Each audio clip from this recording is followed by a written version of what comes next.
আমরা গোটা বাংলাদেশটাকে নিয়ে নেব। আমরা প্রয়োজনে বাংলাদেশ কেন, আমরা পাকিস্তানও নিয়ে নেব। ভারতীয় এই হকার সাংবাদিকে বলে কি বাংলাদেশ তো নেবে, সাথে নাকি পাকিস্তানও নেবে। বলছি বাংলাদেশ আর পাকিস্তানের জনগণ যে তোমার পিছনে বাস ধরবে সেটা কি সইতে পারবে? 18 কোটি মানুষকে পথে বসাবে মোহাম্মদ ইউনূস। মোহাম্মদ ইউনূস আপনার শত্রু। সেই ইউনূস সাহেবের শত্রু কিংবা বাংলাদেশের শত্রু কারা সেটা আপনার চিনিয়ে দেওয়া লাগবে না হকার সাংবাদিক। বাংলাদেশের মানুষ খুব ভালো করেই জানে বাংলার শত্রু আসলে কারা। নিঃসন্দেহে তুই ঠিক কথা বলেছিস। এবার নতুন বছর মোহাম্মদ ইউনূস পড়ুক জুতোর মালা।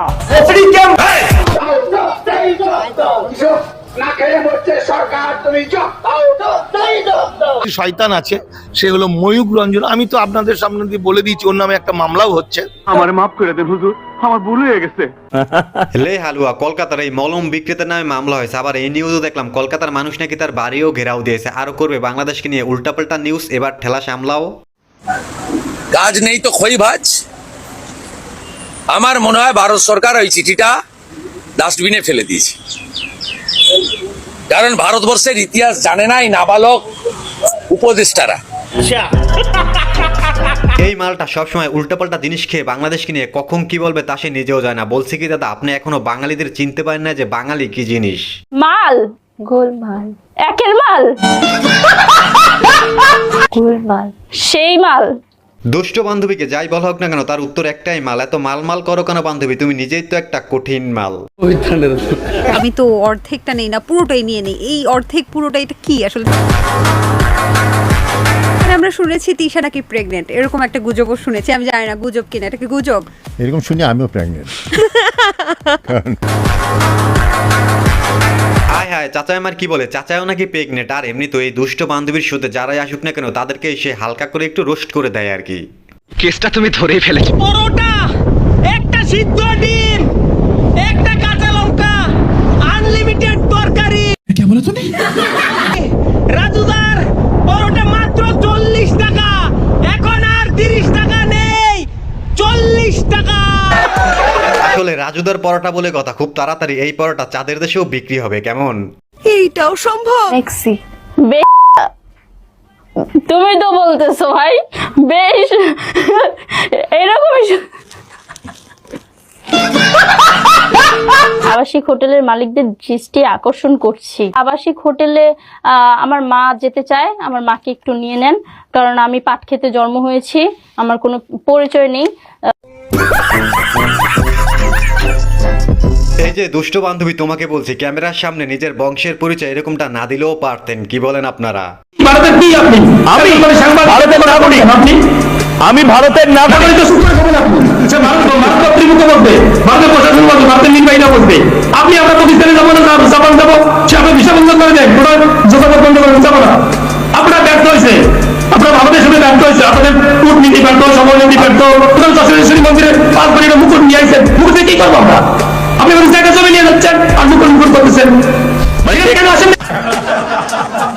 কি ভারতীয় হকার সাংবাদিক কিংবা মলম বিক্রেতা মুখ থেকে কথা বের হয় না কেন এখন? নাকি সব মলম নিজেই খেয়ে ফেলেছেন যার কারণে মুখ দিয়ে এখন আর কোনো কথাই বের হয় না?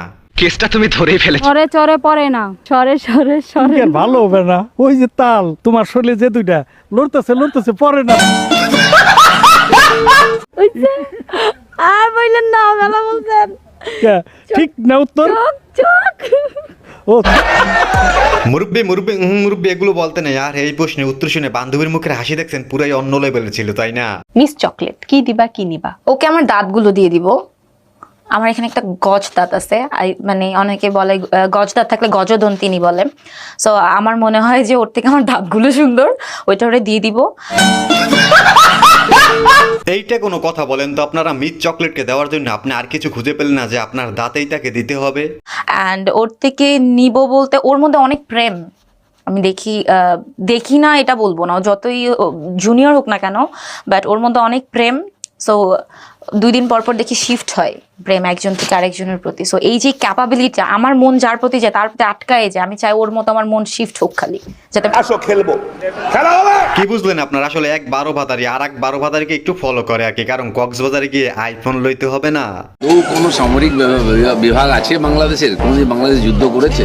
এমনকি বাংলাদেশ সেনাবাহিনী জাতিসংঘ মিশনের মাধ্যমে বিশ্বের প্রায় 40টি দেশে যুদ্ধ করেছে। সেখানে ভারতীয় সেনাবাহিনী গোমূত্র খেয়ে শুধু পাকিস্তান ও চীনের সাথে যুদ্ধ করেছে, এখানে তারা সবখানেই মারা খেয়েছে। ভারত যেখানে যাবে সেখানেই মারা খাবে। তারপরও ভারতের কিছু পাবলিক আছে যারা সবসময় বড় বড় কথা বলে থাকে, এরা যে কবে ভালো হবে রে ভাই। আমরা 97টা পণ্য না পাঠালে তোদের ভাত কাপড় জুটবে না। সাথে আমার বাল ছেঁড়া গেল। এই যে ভাই কেউ আছেন, এই পাগলকে কেউ বোঝান, ভারতের পণ্য বাংলাদেশে না পাঠাইলে শেষমেশ আসলে ক্ষতিটা কার হইবে, এই পাগল তা আসলে বুঝতে পারতে আছে না। 1 2 3 4 5 6 7 8 9 10 11 12 13 14 15 16 17 18 19 20 21 22 23 24 25 26 27 28 29। ये भैंचो सारे मिलके हमको पागल बना रहे हैं, मादर चोद के बच्चे। তো যাই হোক, এই ভারতীয় হকারকে নিয়ে আপনার কিছু বলতে চাইলে কমেন্টে জানিয়ে দিতে পারেন। আমার জুয়েল স্যার আমার জামাই হয়ে গেছে। কি আরে বলুন। আমার জুয়েল স্যার আমার জামাই হয়ে গেছে। মোহাম্মদ আহারে। এখন ছোট্ট একটা অনুরোধ, আপনি যদি এই চ্যানেলে প্রথমবারের মতো ভিডিও দেখে থাকেন তাহলে চ্যানেলটি সাবস্ক্রাইব করে আমাদের সাথেই থাকবেন। কি সিঙ্গেল? না, ওইটা আমার মানে হলো, ওইটা কি মেইনলি হলো আমার প্রোনাউন্সিয়েশন। আমার মনে হয়েছে আমি সিঙ্গেলই বলছি, বাট ওইটা হলো মেইনলি ক্যামেরা স্পিকারের কারণে হয়তো বা সিঙ্গেল শোনাইছে, বাট আসলে আমি সিঙ্গেলই বলেছি। কথা কি ক্লিয়ার না ভেজাল আছে?